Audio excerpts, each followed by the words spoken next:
याला राज्याचे उपमुख्यमंत्री देवेंद्र फडणवीस बोलतात। भास्करजी वाघमारे, संदीपजी नाईक, नरेंद्रजी मेहता, गीताताई जैन, ज्ञानेश्वरजी म्हात्रे, रमेशजी पाटील, रवींद्रजी फाटक, आनंदजी परांजपे, उमाताई खापरे, कुमार ऐलानीजी, राजेंद्र गावितजी, मंचावरील सर्व मान्यवर, कोणाचं नाव सुटलं असेल तर क्षमा मागतो। आणि या ठिकाणी एक दुसरी लिस्ट आहे माझ्याकडे।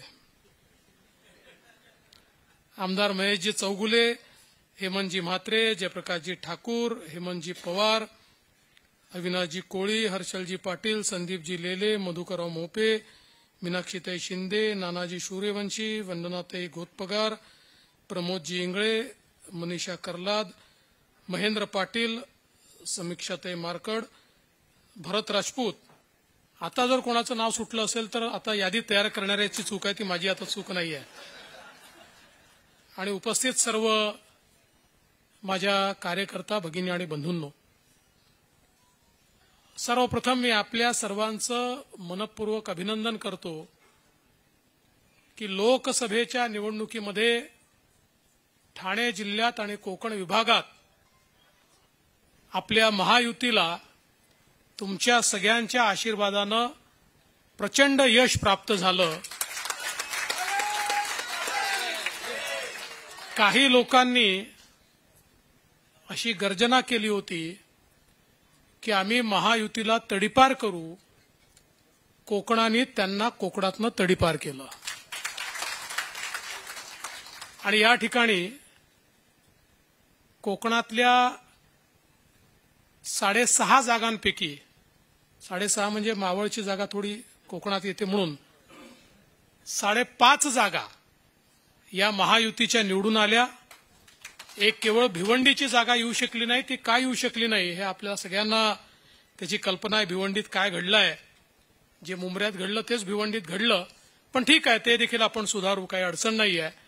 पण त्याच्या व्यतिरिक्त प्रचंड अशा प्रकारची यश हे कोकणाने आपल्याला दिलं आणि तुमच्या सगळ्यांच्या मेहनतीतून हे यश आपल्याला या ठिकाणी साकारता आलं, आपल्या मुख्यमंत्र्यांच्या नेतृत्वात साकारता आलं, त्याबद्दल मला अतिशय आनंद आहे। आणि आता त्याच्या पाठोपाठ कोकण पदवीधर मतदारसंघाची निवडणूक ही आपल्या समोर या ठिकाणी आलेली आहे आणि मला विश्वास आहे की पुन्हा एकदा कोकणाचा आशीर्वाद हा निश्चितपणे आपल्या महायुतीलाच या ठिकाणी प्राप्त होणार आहे। मी सर्वात पहिल्यांदा श्री राज ठाकरेजी यांचे देखील मनापासून आभार मानतो की त्यांनी मनसेच्या वतीनं अभिजित पानसेजींना उमेदवार म्हणून घोषित केलं होतं। त्यांनी पूर्वी मेहनत देखील केली होती, रजिस्ट्रेशन देखील केलं होतं, पण आम्ही राज ठाकरेजींना विनंती केली की निरंजन डावखरे आपले सिटिंग अशा प्रकारचे इथले आमदार आहेत आणि आपण महायुतीमध्ये सगळे एकत्रित काम करतो आहोत। नुकतंच आपण लोकसभेमध्ये देखील अतिशय चांगल्या प्रकारचं काम या ठिकाणी केलंय आणि म्हणून तुम्ही या ठिकाणी जो काही उमेदवार घोषित केलेला आहे तर त्यांना तुम्ही थांबायला सांगावं आणि निरंजनला पाठिंबा द्यावा। आणि तशा प्रकारे श्री राज ठाकरेजींनी निर्णय घेतला आणि अभिजित पानसेजींनी आपली केलेली सगळी मेहनत ही निरंजनच्या पाठीशी उभी करण्याचा निर्णय घेतला आणि म्हणून मी खरोखर तुमचं अतिशय मनापासून या ठिकाणी अभिनंदन करतो। आत्ताच रवींद्र चव्हाण साहेबांनी म्हणजे या निवडणुकीत गुरुजींची मतं खूप महत्वाची असतात, तसं गुरुजींप्रमाणे नीट वोटिंग कसं करायचं, ते वोटिंग कसं काढायचं आणि वोटिंग करता काय काय पथ्य पाळायची, या सगळ्या गोष्टी आपल्यापुढे सांगितलेल्या आहेत। त्यामुळे त्याच्यामध्ये रिपिटेशन करण्याची आवश्यकता नाहीये। आणि निरंजन डावखरे यांच्यासारखा एक अतिशय तरुण तडफदार अशा प्रकारचा आपला उमेदवार आहे। गेल्या 2 टर्ममध्ये 12 वर्ष निरंजन यांनी या मतदारसंघाचं प्रतिनिधित्व केलं आणि आपल्या स्वभावाने, आपल्या संपर्काने सर्वांना जिंकणारा अशा प्रकारचा आपला उमेदवार आहे। विशेषतः